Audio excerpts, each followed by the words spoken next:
जय वाल्मीकि जय वाल्मीकि जय वाल्मीकि जय वाल्मीकि। जो बड़े सोन पर भगवान वाल्मीकि महाराज की जय।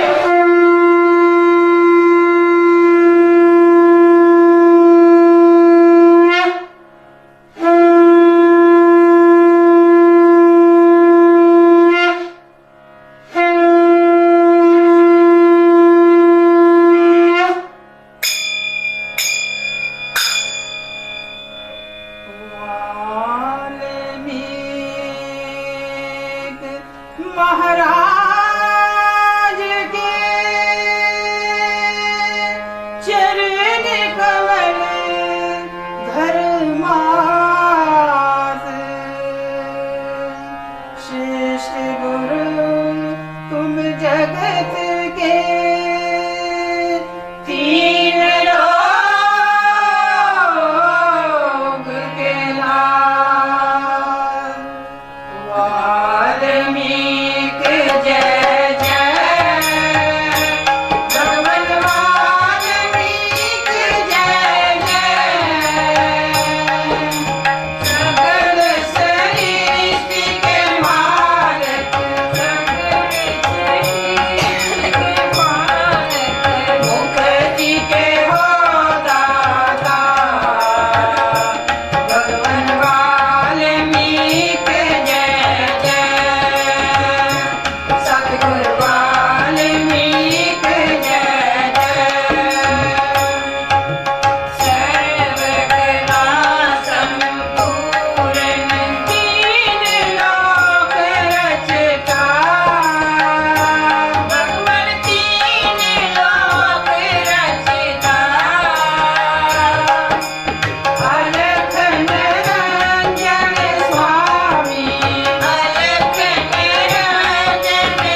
वाल्मीकि महाराज की जय।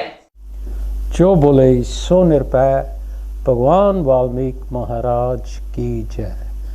गुरु रूप साध संगत जी, एक बार फिर असी भगवान वाल्मीकि जी मंदिर बैडफोर्ड तो कांशी टीवी के माध्यम राही भगवान वाल्मीकि जी की पवित्र बाणी श्री योग वशिष्ठ महाराज के जो विचार हैं वो लैके आप के सामने प्रस्तुत हुए हाँ। गुरु प्यारी साध संगत जी, आओ बाणी नाल जुड़न तो पहलों आप उस प्रभु परमेश्वर को नमस्कार करिए।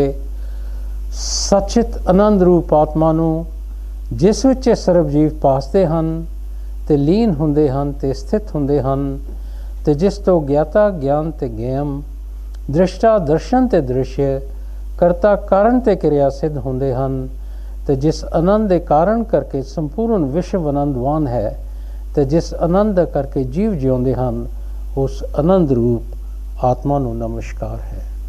गुरु प्यारी साध संगत जी, जो प्रसंग चल रहा है इस विच भगवान वाल्मीकि जी ने राजा लवण की कथा अपनी बाणी विच दर्ज की है, जिस विच भगवान वाल्मीकि जी ने सानू समझाया सी कि किस तरह राजा लवण नूं भरम नाल एक चंडालन का अनुभव होया सी और उसते उन्होंने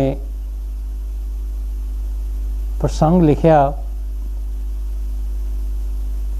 सिर्फ ये सानू उपदेश करने लई कि इसे ही तरह ये जो जगत है, ये जो संसार है, ਇਹਦਾ जो अनुभव है ये मन मात्र है, चित्त ते परम करके सानू ये लगता है। अज का जो प्रसंग है उस विच भगवान वाल्मीकि जी सानू समझाते हैं, जिहो जी मूरत मन विच हुंदी है उहो जिहा अनुभव हुंदा है ते सारा जगत मन मात्र है। सो ये साडे मन दे विच जो कुछ मूरत उठती है, साड़ी सोच उठती है, ख्याल साडे विच उठते हैं, बिल्कुल उहो जिहा ही अगे चल के सानू महसूस हुंदा है। और इसे करके भगवान वाल्मीकि जी सानू समझाते हैं कि ये सारा जो जगत है ये मन मात्र है, ये संसार की जो तस्वीर है ये साडे मन ने खिंची है। हुण जिवें तुहाडी इच्छा होए तिवें करो। सो भगवान वाल्मीकि जी सारिਆਂ ਨੂੰ उपदेश करते हैं कि ये जो मन ने सानू भरमां विच पाया है ये साडे ते निर्भर करता है कि असी किस तरह ये भरमां नू दूर करना है। ये साडी इच्छा है कि असी की करना है। जिहो जिहा फुरना मन विच हुंदा है उहो जिहा ही जापदा है कि जिहो जिहा फुरना साडे मन दे विचों उठदा है उहो जिहा ही अगे सानू साडे सामने प्रतीत हुंदा है। मन दे फुरने नाल देवता दैन देवता हो जाते हैं ते मनुख नाग ते बिरश हो जाते हैं। कि देखो ये मन जो है जदों इहदे विचों फुरना उठता है वो किहो जिहा फुरना है उत्ते निर्भर करता है कि जिहड़े देवते हुंदे हैं वो दैंत बन जाते हैं ते जिहड़े दैंत हुंदे हैं देवते बन जाते हैं ते जो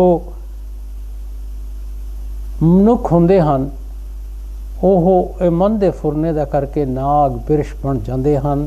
कि ये मन जिहड़ा साडा है इह चों फुरना उठदा है ओह जे असी कारज कर्म करते हाँ ते अच्छे कर्म जे करांगे असी अच्छा फल पावांगे, बुरे कर्मां दा बुरा फल सानू मिलेगा।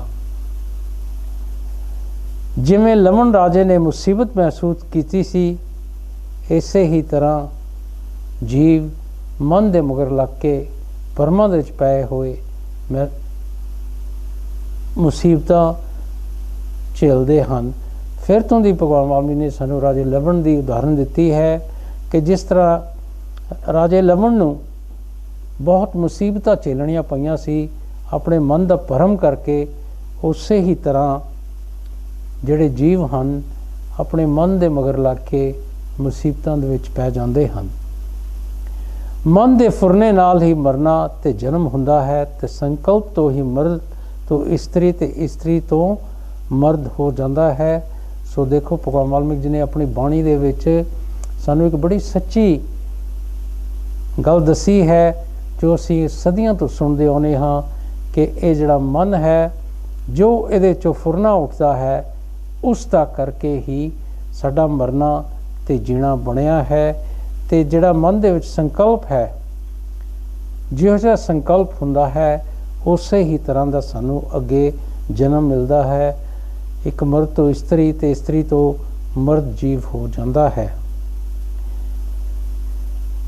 ਪਿਓ ਪੁੱਤ ਹੋ ਜਾਂਦਾ ਹੈ ਤੇ ਪੁੱਤ ਪਿਓ ਹੋ ਜਾਂਦਾ ਹੈ।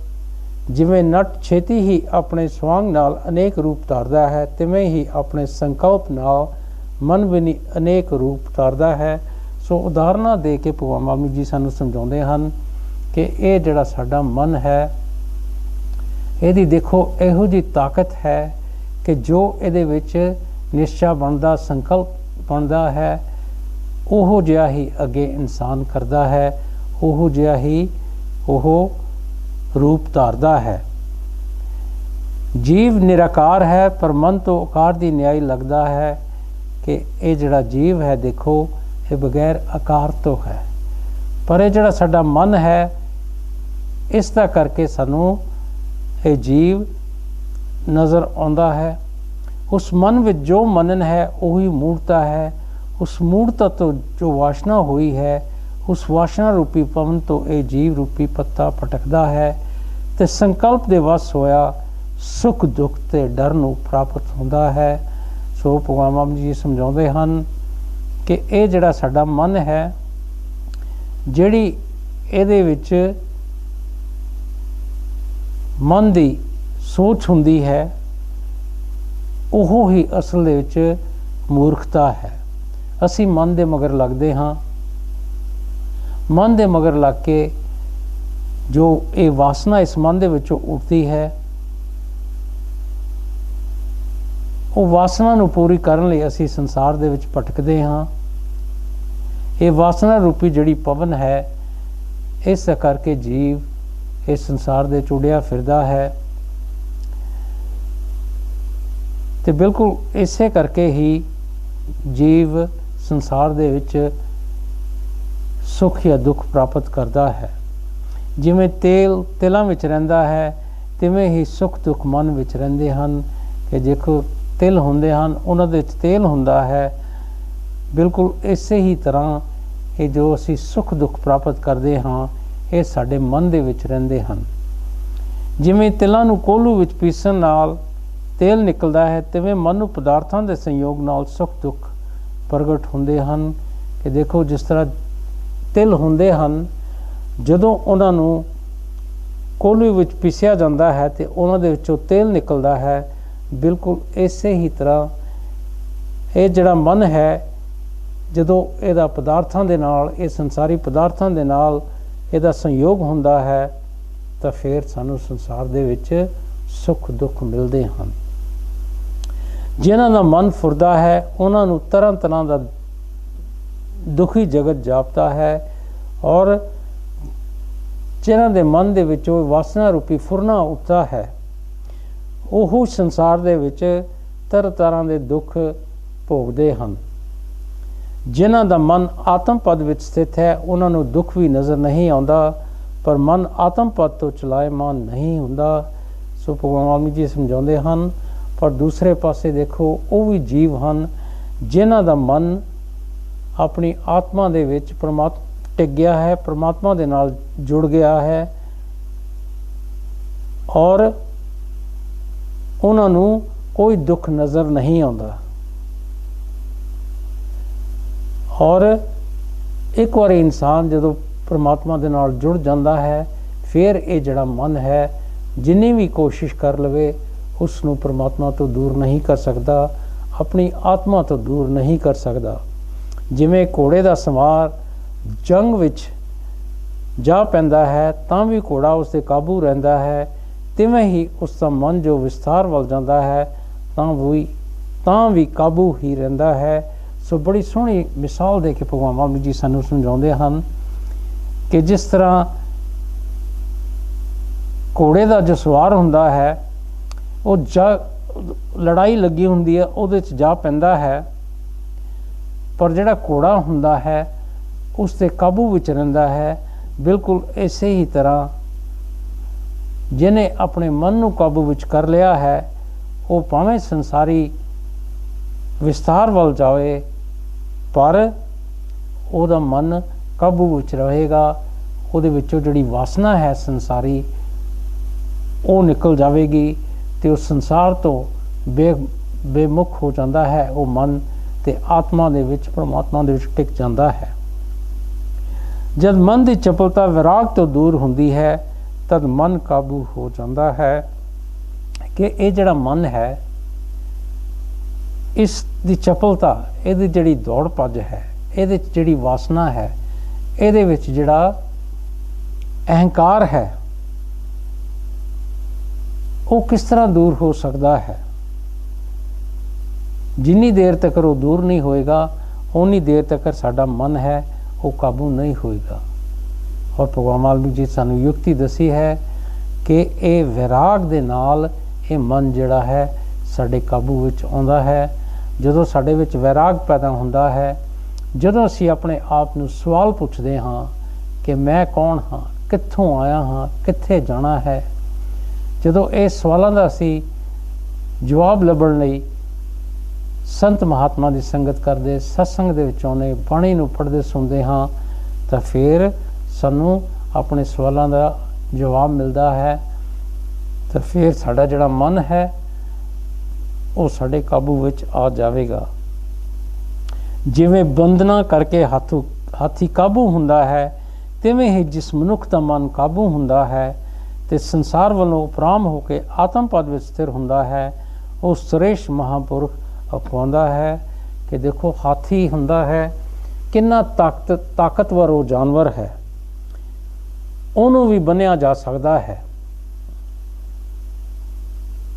ਔਰ ਇਹ ਮਨ ਨੂੰ ਕਿਸ ਤਰ੍ਹਾਂ ਕਾਬੂ ਕਰਨਾ ਹੈ, ਅਸੀਂ ਇਹਦਾ ਵੀ ਤਰੀਕਾ ਭਗਵਾਨ ਵਾਲਮੀਕ ਜੀ ਨੇ ਸਾਨੂੰ ਦੱਸਿਆ ਹੈ ਕਿ ਇਸ ਨੂੰ ਅਸੀਂ ਸੰਸਾਰ ਵੱਲੋਂ ਉਪਰਾਮ ਕਰਨਾ ਹੈ, ਭਾਵ ਕਿ ਇਸ ਨੂੰ ਸੰਸਾਰ ਵੱਲੋਂ ਅਸੀਂ ਦੂਰ ਕਰਕੇ ਇਹ ਜਿਹੜਾ ਸਾਡਾ ਮਨ ਬਾਹਰ ਮੁਖੀ ਹੋਇਆ ਹੈ ਇਸ ਨੂੰ ਅਸੀਂ ਅੰਤਰਮੁਖੀ ਕਰਨਾ ਹੈ। ਆਪਣੇ ਵਿੱਚ ਜਿੱਥੇ ਸਾਡੇ ਵਿੱਚ ਪਰਮਾਤਮਾ ਬਿਰਾਜਮਾਨ ਹੈ, ਸਾਡੀ ਆਤਮਾ ਦੇ ਰੂਪ ਦੇ ਵਿੱਚ, ਉਸ ਦੇ ਨਾਲ ਅਸੀਂ ਜੋੜਨਾ ਹੈ। ਤਾਂ ਫਿਰ ਸਾਡਾ ਮਨ ਸਾਡੇ ਕਾਬੂ ਵਿੱਚ ਆ ਜਾਵੇਗਾ, ਸਾਡੀ ਆਤਮਾ ਵਿੱਚ ਟਿਕ ਜਾਵੇਗਾ। ਤੇ ਜਿਹੜੇ ਇਹੋ ਜਿਹੇ ਜੀਵ ਹਨ ਜਿਨ੍ਹਾਂ ਨੇ ਆਪਣੇ ਮਨ ਨੂੰ ਅੰਤਰਮੁਖੀ ਕਰਕੇ, ਸੰਸਾਰ ਵੱਲੋਂ ਬੇਮੁਖ ਕਰਕੇ ਆਪਣੇ ਅੰਦਰ ਆਪਣੀ ਆਤਮਾ ਦੇ ਨਾਲ ਜੋੜਿਆ ਹੈ, ਉਹਨਾਂ ਨੂੰ ਅਸੀਂ ਸ੍ਰੇਸ਼ਟ ਮਹਾਂਪੁਰਖ ਕਹਿ ਕੇ ਬੁਲਾਉਂਦੇ ਹਾਂ ਕਿ ਬੜੇ ਉੱਚ ਕੋਟੀ ਦੇ ਇਹ ਪੁਰਸ਼ ਹਨ ਜਿਨ੍ਹਾਂ ਨੇ ਆਪਣੇ ਮਨ ਨੂੰ ਕਾਬੂ ਕਰ ਲਿਆ ਹੈ।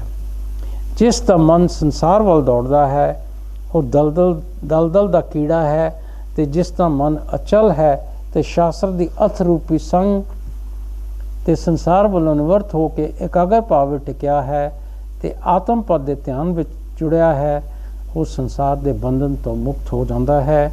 ਸੋ ਭਗਵਾਨ ਵਾਲਮੀਕ ਜੀ ਸਾਨੂੰ ਸਮਝਾਉਂਦੇ ਹਨ ਕਿ ਜਿਹਦਾ ਮਨ, ਜਿੰਨੇ ਜਿਹੜੇ ਜੀਵ ਹਨ ਜਿਨ੍ਹਾਂ ਦਾ ਮਨ ਇਸ ਸੰਸਾਰ ਵੱਲ ਦੌੜਦਾ ਹੈ ਕਿ ਸੰਸਾਰ ਦੇ ਨਾਲ ਅਸੀਂ ਜੁੜੀਏ, ਬੜਾ ਸੋਹਣਾ ਹੈ ਸੰਸਾਰ, ਇਹਦੇ ਪਦਾਰਥ ਬੜੇ ਸੋਹਣੇ ਹਨ, ਸਾਨੂੰ ਸੰਸਾਰੀ ਪਦਾਰਥ ਮਿਲ ਜਾਣ, ਇਹੋ ਜਿਹੇ ਜਿਹੜੇ ਜੀਵ ਹਨ ਉਹਨਾਂ ਨੂੰ ਅਸੀਂ ਕਹਿ ਸਕਦੇ ਹਾਂ ਕਿ ਉਹ ਦਲਦਲ ਦੇ ਕੀੜੇ ਹਨ, ਕਿ ਚਿੱਕੜ ਦੇ ਕੀੜੇ ਹਨ। ਪਰ ਦੂਸਰੇ ਪਾਸੇ ਜਿਸ ਜੀਵ ਦਾ ਮਨ ਜਿਹੜਾ ਹੈ ਸ਼ਾਂਤ ਹੋ ਗਿਆ ਹੈ, ਚਲਾਇਮਾਨ ਨਹੀਂ ਹੈ, ਜਿਸ ਜੀਵ ਨੇ ਆਪਣੇ ਮਨ ਨੂੰ ਕਾਬੂ ਵਿੱਚ ਕਰ ਲਿਆ ਹੈ ਤੇ ਜੋ ਸਾਨੂੰ ਬਾਣੀ ਦੱਸਦੀ ਹੈ, ਉਪਦੇਸ਼ ਕਰਦੀ ਹੈ, ਅਸੀਂ ਉਸ ਉਪਦੇਸ਼ ਨੂੰ ਸਮਝਿਆ ਹੈ ਤੇ ਅਸੀਂ ਆਪਣੇ ਆਪ ਨੂੰ ਸੰਸਾਰ ਵੱਲੋਂ ਬੇਮੁਖ ਕਰਕੇ ਆਪਣੇ ਮਨ ਨੂੰ ਆਪਣੇ ਕਾਬੂ ਵਿੱਚ ਕਰ ਲਿਆ ਹੈ। ਸਾਡਾ ਮਨ ਇਕਾਗਰ ਭਾਵ ਦੇ ਵਿੱਚ ਟਿਕ ਗਿਆ ਹੈ ਤੇ ਆਤਮ ਪਦ ਦੇ ਧਿਆਨ ਵਿੱਚ ਜੁੜਿਆ ਹੋਇਆ ਹੈ। ਉਹੀ ਇਨਸਾਨ ਹੈ ਜਿਹੜਾ ਸੰਸਾਰ ਦੇ ਬੰਧਨਾਂ ਤੋਂ ਮੁਕਤ ਹੋ ਜਾਂਦਾ ਹੈ ਕਿ ਉਹ ਇਨਸਾਨ ਨੂੰ ਜਿੰਦੇ ਜੀ ਇਸ ਸੰਸਾਰ ਤੋਂ ਮੁਕਤੀ ਪ੍ਰਾਪਤ ਹੋ ਜਾਂਦੀ ਹੈ। ਜਦ ਮਨ ਤੋਂ ਮਨਨ ਦੂਰ ਹੁੰਦਾ ਹੈ ਤਦ ਸ਼ਾਂਤੀ ਪ੍ਰਾਪਤ ਹੁੰਦੀ ਹੈ। ਜਿਵੇਂ ਖੀਰ ਸਮੁੰਦਰ ਤੋਂ ਮੰਦਾਚਲ ਨਿਕਲਿਆ ਤਾਂ ਸ਼ਾਂਤ ਹੋਇਆ ਸੀ ਕਿ ਇਹ ਜਿਹੜਾ ਮਨ ਹੈ, ਜਿਹੜਾ ਇਹਦੇ ਵਿੱਚ ਮਨਨ ਭਾਵ ਹੈ, ਉਹ ਜਿਹੜਾ ਫੁਰਨਾ ਹੈ, ਉਹ ਜੋ ਸੰਕਲਪ ਹੈ, ਉਹ ਜੋ ਇੱਛਾ ਹੈ, ਜਦੋਂ ਉਹ ਅਸੀਂ ਦੂਰ ਕਰ ਦਿੰਦੇ ਹਾਂ ਤੇ ਫਿਰ ਸਾਨੂੰ ਸ਼ਾਂਤੀ ਪ੍ਰਾਪਤ ਹੁੰਦੀ ਹੈ। ਜਿਸ ਤਰ੍ਹਾਂ ਆਪਾਂ ਸਾਰੇ ਜਾਣਦੇ ਹਾਂ ਕਿ ਖੀਰ ਸਮੁੰਦਰ ਨੂੰ ਮੰਦਰਾਚਲ ਪਰਵਤ ਦੇ ਨਾਲ ਰਿੜਕਿਆ ਸੀ ਔਰ ਜਦੋਂ ਮੰਦਰਾਚਲ ਨੂੰ ਖੀਰ ਸਮੁੰਦਰ ਚੋਂ ਬਾਹਰ ਕੱਢ ਲਿਆ ਸੀ ਤੇ ਉਹ ਸ਼ਾਂਤ ਹੋ ਗਿਆ ਸੀ। ਇਸੇ ਤਰ੍ਹਾਂ ਸਾਡਾ ਮਨ ਵੀ ਸ਼ਾਂਤ ਹੋ ਜਾਵੇਗਾ ਜਦੋਂ ਸਾਡੇ ਮਨ ਦੇ ਵਿੱਚੋਂ ਇਹ ਮਨਨ ਭਾਵ ਜਿਹੜਾ ਹੈ ਉਹ ਦੂਰ ਹੋ ਜਾਵੇਗਾ। ਜਿਸ ਪੁਰਸ਼ ਦਾ ਮਨ ਭੋਗਾਂ ਵੱਲ ਜੁੜਦਾ ਹੈ ਉਹ ਪੁਰਸ਼ ਸੰਸਾਰ ਰੂਪੀ ਜ਼ਹਿਰ ਦੇ ਬਿਰਸ਼ ਦਾ ਬੀਜ ਹੁੰਦਾ ਹੈ ਕਿ ਜਿਹੜੇ ਇਨਸਾਨ ਮਨ ਦੇ ਭੋਗਾਂ ਵੱਲ ਮਨ ਦਾ ਕਰਕੇ ਸੰਸਾਰੀ ਭੋਗਾਂ ਨਾਲ ਜੁੜਦੇ ਹਨ, ਉਹ ਜਿਹੜੇ ਇਨਸਾਨ ਹਨ ਉਹ ਸੰਸਾਰ ਰੂਪੀ ਜ਼ਹਿਰ ਦੇ ਬਿਰਸ਼ ਦਾ ਇੱਕ ਜਿਸ ਤਰ੍ਹਾਂ ਬੀ ਹੁੰਦਾ ਹੈ, ਬਿਲਕੁਲ ਉਸੇ ਹੀ ਤਰ੍ਹਾਂ ਹਨ। ਜਿਸ ਦਾ ਚਿੱਤ ਸਰੂਪ ਤੋਂ ਮੁੜ ਆਇਆ ਹੈ, ਜਿਸ ਦਾ ਚਿੱਤ ਸਰੂਪ ਤੋਂ ਮੂੜ ਹੋਇਆ ਹੈ ਤੇ ਸੰਸਾਰ ਦੇ ਭੋਗਾਂ ਵਿੱਚ ਜੁੜਿਆ ਹੈ, ਉਹ ਵੱਡੇ ਕਸ਼ਟ ਪਾਉਂਦਾ ਹੈ। ਜਿਸ ਇਨਸਾਨ ਦਾ ਇਹ ਜਿਹੜੀ ਮਨ ਦੀ ਸ਼ਕਤੀ ਚਿੱਤ ਹੈ, ਜਿਹੜਾ ਜੋ ਸਰੂਪ ਕੀ ਹੈ, ਸਾਡੀ ਜਿਹੜੀ ਆਤਮਾ ਪਰਮਾਤਮਾ ਦੇ ਰੂਪ ਦੇ ਵਿੱਚ ਸਾਡੇ ਸਰੀਰ ਦੇ ਵਿੱਚ ਮੌਜੂਦ ਹੈ, ਜਿਸ ਦਾ ਚਿੱਤ ਉਸ ਆਤਮਾ ਦੀ ਪਹਿਚਾਨ ਨਹੀਂ ਕਰ ਸਕਿਆ ਔਰ ਸੰਸਾਰ ਦੇ ਭੋਗਾਂ ਨਾਲ ਜੁੜਿਆ ਹੈ, ਉਹ ਬੜੇ ਵੱਡੇ ਕਸ਼ਟ ਔਰ ਮੁਸੀਬਤਾਂ ਨੂੰ ਪ੍ਰਾਪਤ ਹੁੰਦਾ ਹੈ। ਜਿਵੇਂ ਪਾਣੀ ਦੇ ਚੱਕਰ ਵਿੱਚ ਆਇਆ ਤ੍ਰਿਣ ਦੁਖੀ ਹੁੰਦਾ ਹੈ, ਤਿਵੇਂ ਹੀ ਜੀਵ ਮਨ ਭਾਵ ਨੂੰ ਪ੍ਰਾਪਤ ਹੋਇਆ ਦੁੱਖ ਪਾਉਂਦਾ ਹੈ। ਇਸ ਲਈ ਤੁਸੀਂ ਮਨ ਨੂੰ ਟਿਕਾਓ, ਸ਼ਾਂਤ ਆਤਮਾ ਹੋਵੋ ਕਿ ਜਿਸ ਤਰ੍ਹਾਂ ਪਾਣੀ ਦੇ ਚੱਕਰ ਹੁੰਦੇ ਹਨ ਤੇ ਜੇ ਕੋਈ ਤ੍ਰਿਣ ਉਹ ਚੱਕਰ ਦੇ ਵਿੱਚ ਆ ਜਾਵੇ ਤੇ ਉਹ ਪਾਉਂਦਾ ਫਿਰਦਾ ਹੈ, ਬਿਲਕੁਲ ਇਸੇ ਹੀ ਤਰ੍ਹਾਂ ਜਿਹੜੇ ਜੀਵ ਮਨ ਦੇ ਮਗਰ ਲੱਗੇ ਹਨ ਇਸ ਸੰਸਾਰ ਦੇ ਵਿੱਚ ਪਾਉਂਦੇ ਫਿਰਦੇ ਹਨ। ਇਸ ਲਈ ਸਾਨੂੰ ਮਨ ਨੂੰ ਟਿਕਾਉਣਾ ਚਾਹੀਦਾ ਹੈ, ਫਿਰ ਅਸੀਂ ਸ਼ਾਂਤ ਆਤਮਾ, ਸਾਡੇ ਵਿੱਚ ਸ਼ਾਂਤੀ ਆ ਜਾਵੇਗੀ।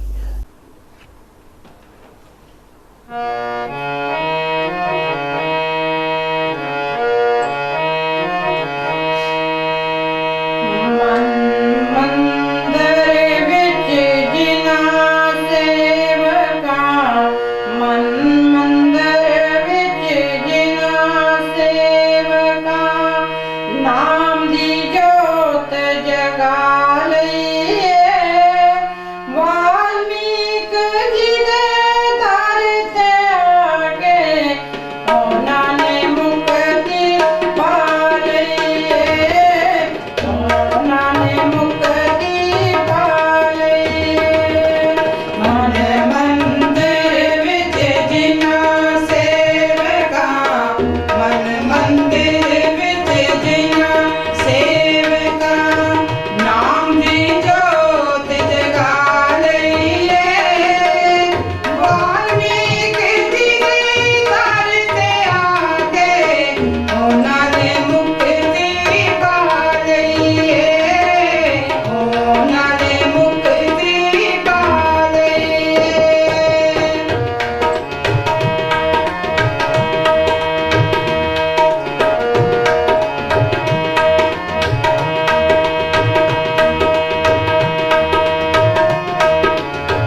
ਜੋ ਬੋਲੇ ਸੋ ਨਿਰਭੈ। ਭਗਵਾਨ ਵਾਲਮੀਕ ਮਹਾਰਾਜ ਕੀ ਜੈ। ਗੁਰੂ ਰੂਪ ਸਾਧ ਸੰਗਤ ਜੀ, ਬ੍ਰੇਕ ਤੋਂ ਬਾਅਦ ਇੱਕ ਵਾਰ ਫਿਰ ਅਸੀਂ ਭਗਵਾਨ ਵਾਲਮੀਕ ਜੀ ਦੀ ਪਵਿੱਤਰ ਬਾਣੀ ਸ਼੍ਰੀ ਯੋਗ ਵਸ਼ਿਸ਼ਟ ਮਹਾਰਾਮਾਇਣ ਦੇ ਵਿਚਾਰ ਲੈ ਕੇ ਆਪ ਦੇ ਨਾਲ ਜੁੜਦੇ ਹਾਂ। ਅਸੀਂ ਕਾਂਸ਼ੀ ਟੀਵੀ ਦਾ ਬਹੁਤ ਧੰਨਵਾਦ ਕਰਦੇ ਹਾਂ, ਜਿਨ੍ਹਾਂ ਦੇ ਮਾਧਿਅਮ ਰਾਹੀਂ ਸਾਨੂੰ ਆਪ ਦੇ ਨਾਲ, ਸਾਰੀ ਸੰਗਤ ਦੇ ਨਾਲ ਜੁੜਨ ਦਾ ਮੌਕਾ ਮਿਲਦਾ ਹੈ। ਹੁਣ ਆਪਾਂ ਉਤਪਤੀ ਪ੍ਰਕਰਨ ਦਾ 86ਵਾਂ ਸਰਗ ਉਸ ਦੀ ਸ਼ੁਰੂਆਤ ਕਰਾਂਗੇ। ਭਗਵਾਨ ਵਾਲਮੀਕ ਜੀ ਇਸ ਸਰਗ ਵਿੱਚ ਸਾਨੂੰ ਸਮਝਾਉਂਦੇ ਹਨ ਕਿ ਇਹ ਚਿੱਤ ਰੂਪੀ ਵੱਡਾ ਮਾਨਸਿਕ ਰੋਗ ਹੈ। ਉਸ ਦੀ ਨਿਵਰਤੀ ਲਈ ਮੈਂ ਤੁਹਾਨੂੰ ਇੱਕ ਸ੍ਰੇਸ਼ਟ ਔਸ਼ਧ ਆਖਦਾ ਹਾਂ, ਉਹ ਤੁਸੀਂ ਸੁਣੋ ਕਿ ਜਿਸ ਵਿੱਚ ਯਤਨ ਵੀ ਆਪਣਾ ਹੋਵੇ, ਸਾਧ ਵੀ ਆਪ ਹੀ ਹੋਵੋ ਤੇ ਔਸ਼ਧ ਵੀ ਆਪ ਹੋਵੋ ਤੇ ਸ਼ੁਭ ਪ੍ਰਸ਼ਾਰਤ ਆਪ ਤੋਂ ਸਿੱਧ ਹੁੰਦਾ ਹੈ। ਇਸ ਯਤਨ ਨਾਲ ਚਿੱਤ ਰੂਪ ਬੇਤਾਲ ਨੂੰ ਨਸ਼ਟ ਕਰੋ। ਸੋ ਭਗਵਾਨ ਵਾਲਮੀਕ ਜੀ ਸਾਨੂੰ ਸਮਝਾਉਂਦੇ ਹਨ ਕਿ ਇਹ ਜੋ ਸਾਡੇ ਮਨ ਦੀ ਸ਼ਕਤੀ ਚਿੱਤ ਹੈ, ਇਹ ਬੜਾ ਵੱਡਾ ਇੱਕ ਮਾਨਸਿਕ ਰੋਗ ਹੈ ਤੇ ਇਸ ਨੂੰ ਦੂਰ ਕਿਸ ਤਰ੍ਹਾਂ ਕੀਤਾ ਜਾਵੇ। ਜੋ ਮਾਨਸਿਕ ਰੋਗ ਹੈ, ਇਹਦੀ ਨਿਵਰਤੀ ਕਿਸ ਤਰ੍ਹਾਂ ਹੋ ਸਕਦੀ ਹੈ। ਸੋ ਭਗਵਾਨ ਵਾਲਮੀਕ ਜੀ ਸਾਨੂੰ ਕਹਿੰਦੇ ਹਨ ਕਿ ਮੈਂ ਤੁਹਾਨੂੰ ਇੱਕ ਬੜੀ ਸ੍ਰੇਸ਼ਟ ਔਸ਼ਧ ਭਾਵ ਕੇ ਦਵਾਈ ਦੱਸਦਾ ਹਾਂ, ਜਿਸ ਨੂੰ ਸੁਣ ਕੇ ਤੁਸੀਂ ਆਪ ਯਤਨ ਕਰਨਾ ਹੈ, ਆਪ ਹੀ ਤੁਸੀਂ ਸਾਧ ਬਣਨਾ ਹੈ ਤੇ ਉਹ ਜੋ ਔਸ਼ਧੀ ਹੈ, ਉਹ ਜੋ ਦਵਾਈ ਹੈ, ਉਹ ਵੀ ਆਪ ਤੋਂ ਹੀ ਹੋਵੇ ਤੇ ਆਪ ਨੇ ਜੋ ਇਸ ਤੇ ਮਿਹਨਤ ਕਰਨੀ ਹੈ, ਜੋ ਸ਼ੁਭ ਪ੍ਰਸ਼ਾਰਤ ਕਰਨਾ ਹੈ, ਉਹ ਵੀ ਤੁਹਾਡਾ ਆਪਣੀ ਮਿਹਨਤ ਦਾ ਨਤੀਜਾ ਹੋਵੇਗਾ। ਔਰ ਜਦੋਂ ਤੁਸੀਂ ਇਹ ਮਿਹਨਤ ਕਰੋਗੇ, ਯਤਨ ਕਰੋਗੇ, ਪ੍ਰਸ਼ਾਰਤ ਕਰੋਗੇ ਤੇ ਇਹ ਜੋ ਤੁਹਾਡਾ ਚਿੱਤ ਰੂਪੀ ਭੂਤ ਹੈ, ਉਹ ਨਸ਼ਟ ਹੋ ਜਾਵੇਗਾ, ਦੂਰ ਹੋ ਜਾਵੇਗਾ। ਤੁਹਾਡਾ ਮਨ ਜਿਹੜਾ ਹੈ ਤੁਹਾਡੇ ਕਾਬੂ ਦੇ ਵਿੱਚ ਆ ਜਾਵੇਗਾ।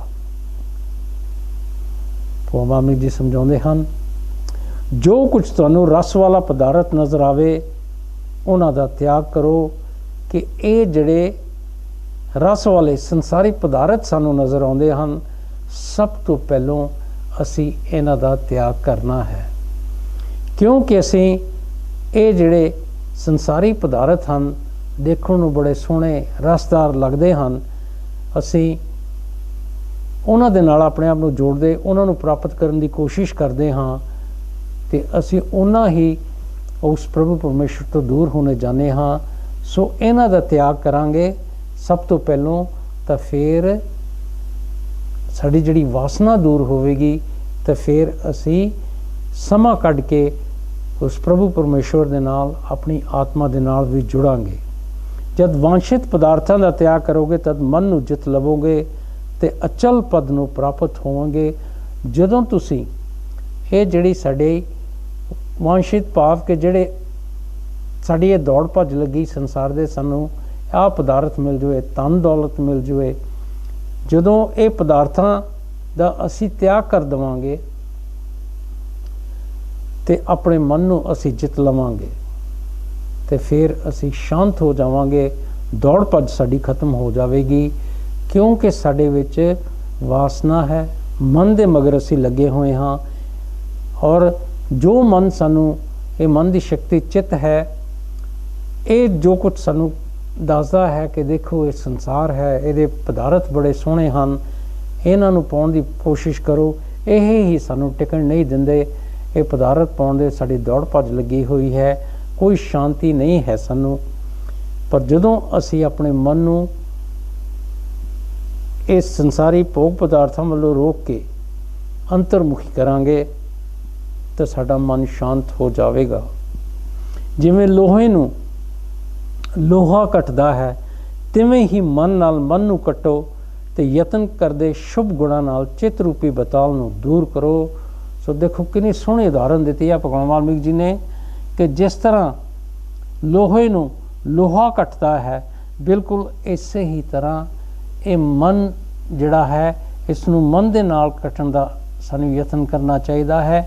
ਇਹ ਮਨ ਹੀ ਮਨ ਦੀ ਸ਼ਕਤੀ ਨੂੰ ਦੂਰ ਕਰ ਸਕਦਾ ਹੈ। ਤੇ ਜਦੋਂ ਸਾਡੇ ਵਿੱਚ ਮਨ ਨੂੰ ਜਿੱਤਣ ਦੇ ਨਾਲ ਸ਼ੁਭ ਗੁਣ, ਅੱਛੇ ਗੁਣ ਆ ਜਾਣਗੇ, ਤੇ ਇਹ ਜੋ ਮਨ ਦੀ ਸ਼ਕਤੀ ਚਿੱਤ ਹੈ, ਇਹ ਜੋ ਬਿਤਾਲ ਰੂਪੀ ਇੱਕ ਭੂਤ ਦੀ ਤਰ੍ਹਾਂ ਜਿਹੜਾ ਚਿੱਤ ਰੂਪੀ ਸ਼ਕਤੀ ਸਾਡੇ ਨਾਲ ਜੁੜ ਗਈ ਹੈ, ਇਹ ਫਿਰ ਦੂਰ ਹੋ ਜਾਵੇਗੀ। ਦੇਹ ਆਦਿਕ ਵਸਤੂ ਵਿੱਚ ਜੋ ਵਸਤੂ ਦੀ ਭਾਵਨਾ ਹੈ ਤੇ ਵਸਤੂ ਆਤਮ ਤੱਤ ਵਿੱਚ ਜੋ ਦੇਹ ਆਦਿਕ ਦੀ ਭਾਵਨਾ ਹੈ, ਉਹਨਾਂ ਦਾ ਤਿਆਗ ਕਰਕੇ ਆਤਮ ਤੱਤ ਵਿੱਚ ਭਾਵਨਾ ਜੋੜੋ। ਤੇ ਦੇਖੋ, ਇਹ ਜਿਹੜਾ ਸਾਡਾ ਸਰੀਰ, ਸਾਡੀ ਦੇਹ ਹੈ, ਇਹ ਕੋਈ ਵਸਤੂ ਨਹੀਂ ਹੈ, ਪਰ ਅਸੀਂ ਇਸ ਨੂੰ ਵਸਤੂ ਦੇ ਰੂਪ ਦੇ ਵਿੱਚ ਦੇਖਦੇ ਹਾਂ। ਪਰ ਦੇਖੋ, ਸਾਡੀ ਆਤਮਾ ਹੈ, ਅਸੀਂ ਉਸ ਨੂੰ ਦੇਖ ਨਹੀਂ ਸਕਦੇ, ਉਸ ਤੋਂ ਅਸੀਂ ਆਪਣੇ ਆਪ ਨੂੰ ਦੂਰ ਕਰਦੇ ਹਾਂ। ਤੇ ਸਾਡੀ ਭਾਵਨਾ ਆਪਣੇ ਸਰੀਰ ਦੇ ਨਾਲ ਜੁੜੀ ਹੋਈ ਹੈ, ਜਿਸ ਨੂੰ ਅਸੀਂ ਦੇਖ ਸਕਦੇ ਹਾਂ। ਅਸਲ ਦੇ ਵਿੱਚ ਜੋ ਸੱਚ ਹੈ ਉਹ ਸਾਡੀ ਆਤਮਾ ਹੈ, ਪਰਮਾਤਮਾ ਹੈ, ਉਹਨੂੰ ਅਸੀਂ ਉਹਨਾਂ ਨੂੰ ਦੇਖ ਨਹੀਂ ਸਕਦੇ। ਇਸ ਕਰਕੇ ਅਸੀਂ ਉਹਨਾਂ ਦੀ ਪਹਿਚਾਣ ਨਹੀਂ ਕਰਦੀ, ਉਹਨਾਂ ਦੇ ਨਾਲ ਜੁੜਦੇ ਨਹੀਂ।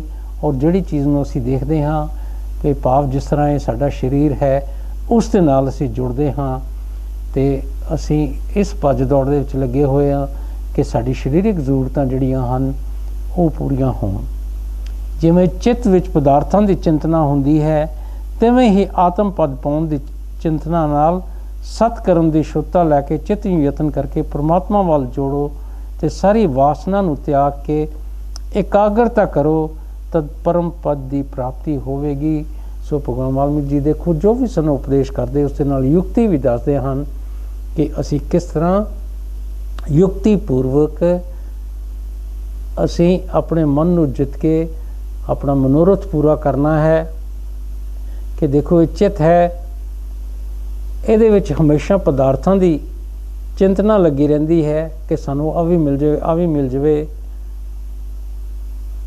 ਔਰ ਜੇ ਅਸੀਂ ਪਰਮਾਤਮਾ ਨੂੰ ਪਾਉਣਾ ਹੈ, ਆਪਣੀ ਆਤਮਾ ਨੂੰ ਪਾਉਣਾ ਹੈ, ਤਾਂ ਫਿਰ ਸਾਡੇ ਲਈ ਬਹੁਤ ਜ਼ਰੂਰੀ ਹੈ ਕਿ ਅਸੀਂ ਅੱਛੇ ਕਰਮ ਕਰੀਏ। ਔਰ ਅੱਛੇ ਕਰਮ ਕਰਨ ਦੇ ਨਾਲ ਅਸੀਂ ਜੋ ਮਿਹਨਤ ਕਰਾਂਗੇ, ਉਸ ਦੇ ਨਾਲ ਆਪਣੇ ਚਿੱਤ ਨੂੰ ਜਿੱਤ ਸਕਦੇ ਹਾਂ ਤੇ ਪਰਮਾਤਮਾ ਦੇ ਨਾਲ ਜੋੜ ਸਕਦੇ ਹਾਂ। ਤੇ ਫਿਰ ਸਾਰੀ ਵਾਸਨਾ ਦਾ ਤਿਆਗ ਕਰਕੇ ਸਾਡੇ ਵਿੱਚ ਇਕਾਗਰਤਾ ਆ ਜਾਏਗੀ, ਸਾਡਾ ਮਨ ਸ਼ਾਂਤ ਹੋ ਜਾਵੇਗਾ। ਔਰ ਜਦੋਂ ਮਨ ਸ਼ਾਂਤ ਹੋਇਆ, ਫਿਰ ਅਸੀਂ ਪਰਮ ਪਦ, ਉਹ ਪਦ ਜੋ ਪਰਮਾਤਮਾ ਦਾ ਪਦ ਹੈ, ਉਸ ਨੂੰ ਪ੍ਰਾਪਤ ਕਰ ਸਕਦੇ ਹਾਂ। ਅਸੀਂ ਆਪਣੀ ਆਤਮਾ ਦੀ ਪਹਿਚਾਣ ਕਰਕੇ ਅਸੀਂ ਸੱਚੇ ਮਾਰਗ ਤੇ ਚੱਲਣਾ ਫਿਰ ਸ਼ੁਰੂ ਕਰ ਦੇਵਾਂਗੇ। ਜਿਨ੍ਹਾਂ ਪੁਰਸ਼ਾਂ ਨੂੰ ਆਪਣੀ ਇੱਛਾ ਤਿਆਗਣੀ ਕਠਿਨ ਹੈ, ਉਹ ਵਿਸ਼ੇ ਵਿਕਾਰਾਂ ਦੇ ਕੀੜੇ ਹਨ, ਕਿਉਂਕਿ ਅਸ਼ੁਭ ਪਦਾਰਥ ਮੂਰਤਾ ਕਰਕੇ ਸੋਹਣੇ ਲੱਗਦੇ ਹਨ। ਉਸ ਅਸ਼ੁਭ ਨੂੰ ਅਸ਼ੁਭ ਤੇ ਸ਼ੁਭ ਨੂੰ ਸ਼ੁਭ ਜਾਣਨਾ ਹੀ ਇਹੀ ਪੁਰਸ਼ਾਰਥ ਹੈ। ਕਿ ਭਗਵਾਨ ਵਾਲਮੀਕ ਜੀ ਸਮਝਾਉਂਦੇ ਹਨ ਕਿ ਉਹ ਪੁਰਸ਼, ਉਹ ਇਨਸਾਨ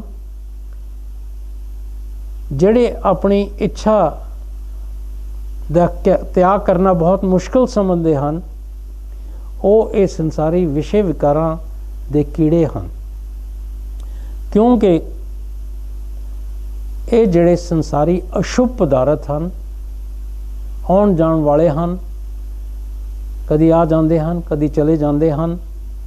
ਇਹ ਮੂਰਖਤਾ ਕਰਕੇ ਅਸੀਂ ਆਪਣੇ ਮਨ ਦੇ ਮਗਰ ਲੱਗੇ ਹੋਏ ਹਾਂ, ਇਸ ਕਰਕੇ ਸੋਹਣੇ ਲੱਗਦੇ ਹਨ।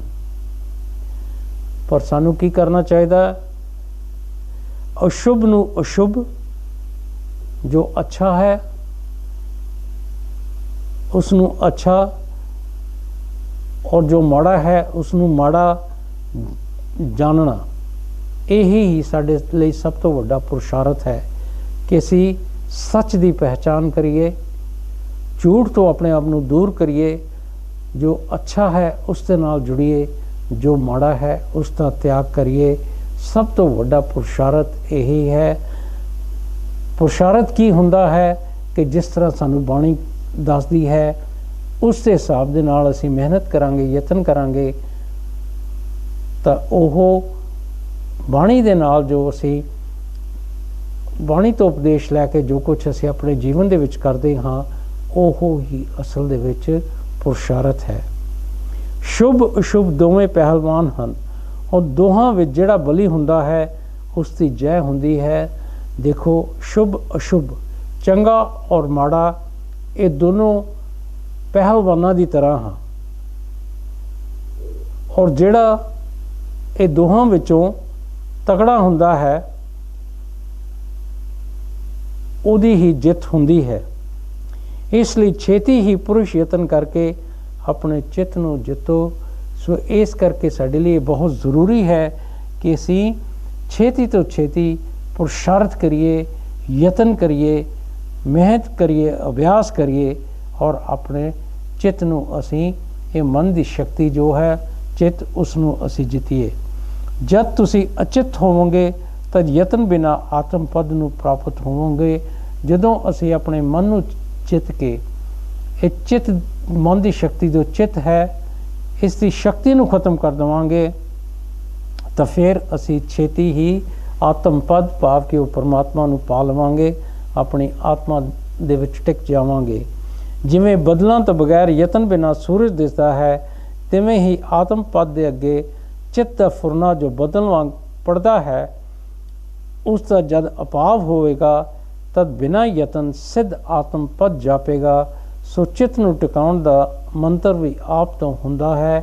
ਸੋ ਭਗਵਾਨ ਵਾਲਮੀਕ ਜੀ ਉਦਾਹਰਣ ਦੇ ਕੇ ਸਾਨੂੰ ਸਮਝਾਉਂਦੇ ਹਨ ਕਿ ਜਿਸ ਤਰ੍ਹਾਂ ਦੇਖੋ ਜੇ ਆਕਾਸ਼ ਦੇ ਵਿੱਚ ਕੋਈ ਬੱਦਲ ਨਾ ਹੋਵੇ ਤਾਂ ਬਗੈਰ ਯਤਨ ਤੋਂ ਸਾਨੂੰ ਸੂਰਜ ਨਜ਼ਰ ਆਉਂਦਾ ਹੈ, ਸਾਰੇ ਪਾਸੇ ਉਹਦੀ ਰੋਸ਼ਨੀ, ਉਹਦੀਆਂ ਕਿਰਨਾਂ ਫੈਲਦੀਆਂ ਹਨ। ਬਿਲਕੁਲ ਇਸੇ ਹੀ ਤਰ੍ਹਾਂ ਜਦੋਂ ਸਾਡੇ ਵਿੱਚ ਆਤਮ ਪਦ ਆ ਜਾਵੇਗਾ, ਅਸੀਂ ਪਰਮਾਤਮਾ ਦੇ ਨਾਲ ਜੁੜ ਜਾਵਾਂਗੇ ਤੇ ਇਹ ਜਿਹੜਾ ਚਿੱਤ ਦਾ ਫੁਰਨਾ ਹੈ ਉਹ ਬਦਲ ਵਾਂਗ ਇਹ ਜੋ ਇੱਕ ਪਰਦੇ ਦੀ ਤਰ੍ਹਾਂ ਫੈਲ ਗਿਆ ਹੈ, ਉਹ ਜਿਹੜਾ ਪਰਦਾ ਹੈ ਉਹ ਦੂਰ ਹੋ ਜਾਵੇਗਾ। ਬਿਨਾਂ ਯਤਨ ਦੇ ਇਹ ਪਰਦਾ ਦੂਰ ਨਹੀਂ ਹੋ ਸਕਦਾ।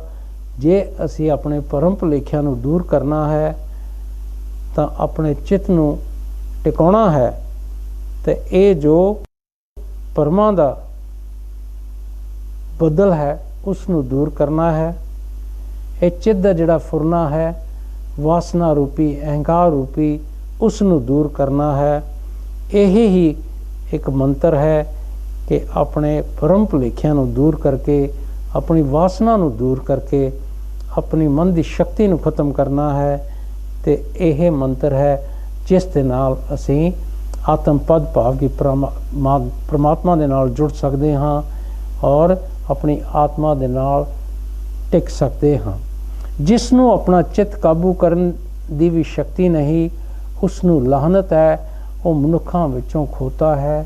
ਸੋ ਭਗਵਾਨ ਵਾਲਮੀਕ ਜੀ ਦੇਖੋ ਸਾਨੂੰ ਉਪਦੇਸ਼ ਕਰਦੇ ਹਨ ਕਿ ਜਿਨ੍ਹਾਂ ਨੇ ਕਦੀ ਕੋਸ਼ਿਸ਼ ਹੀ ਨਹੀਂ ਕੀਤੀ ਕਿ ਆਪਣੇ ਮਨ ਨੂੰ ਜਿੱਤੀਏ, ਇਹ ਸ਼ਕਤੀ ਨਹੀਂ ਪੈਦਾ ਕੀਤੀ ਕਿ ਅਸੀਂ ਆਪਣੇ ਕਿਸੇ ਨਾ ਕਿਸੇ ਤਰ੍ਹਾਂ ਆਪਣੇ ਚਿੱਤ ਨੂੰ ਕਾਬੂ ਵਿੱਚ ਕਰੀਏ, ਉਹਨਾਂ ਨੂੰ ਭਗਵਾਨ ਜੀ ਲਾਹਨਤਾਂ ਭੇਜਦੇ ਹਨ ਕਿ ਇਹ ਉਹਨਾਂ ਲਈ ਅੱਛਾ ਕਰਮ ਨਹੀਂ ਹੈ। ਉਹ ਮਨੁੱਖਾਂ ਦੇ ਵਿੱਚੋਂ ਜਾਨਵਰਾਂ ਦੀ ਤਰ੍ਹਾਂ ਹੈ, ਉਹ ਮਨੁੱਖ ਦੇ ਰੂਪ ਦੇ ਵਿੱਚ ਜਾਨਵਰਾਂ ਦੀ ਤਰ੍ਹਾਂ ਹਨ। ਆਪਣੇ ਪੁਰਸ਼ਾਰਥ ਨਾਲ ਮਨ ਨੂੰ ਕਾਬੂ ਕਰਨਾ, ਆਪਣੇ ਨਾਲ ਪਰਮ ਮਿੱਤਰਤਾ ਕਰਨੀ ਹੈ। ਸੋ ਆਪਣੇ ਮਿਹਨਤ ਦੇ ਨਾਲ, ਆਪਣੇ ਅਭਿਆਸ ਦੇ ਨਾਲ ਆਪਣੇ ਮਨ ਨੂੰ ਕਾਬੂ ਵਿੱਚ ਕਰਨਾ ਹੀ ਤੁਸੀਂ ਆਪਣੇ ਨਾਲ ਮਿੱਤਰਤਾ ਕਰਨ ਵਾਲੀ ਗੱਲ ਹੈ। ਜੇ ਤੁਸੀਂ ਆਪਣੇ ਆਪ ਆਪਣਾ ਦੋਸਤ ਬਣਨਾ ਹੈ ਤੇ ਮਿਹਨਤ ਕਰਨੀ ਪਵੇਗੀ ਤੇ ਆਪਣੇ ਮਨ ਨੂੰ ਜਿੱਤਣਾ ਪਵੇਗਾ ਤੇ ਸਾਰੇ ਤੁਹਾਡੇ ਭਰਮ ਭੁਲੇਖੇ ਦੂਰ ਹੋ ਜਾਣਗੇ। ਤੇ ਆਪਣੇ ਮਨ ਨੂੰ ਕਾਬੂ ਕੀਤੇ ਬਗੈਰ ਆਪਣਾ ਆਪ ਹੀ ਵੈਰੀ ਹੈ, ਭਾਵ ਮਨ ਨੂੰ ਸ਼ਾਂਤ ਕੀਤੇ ਬਿਨਾ ਘੜੀਅੰਤਰ ਦੀ ਨਿਆਈ ਸੰਸਾਰ ਚੱਕਰ ਵਿੱਚ ਭਟਕਦਾ ਹੈ।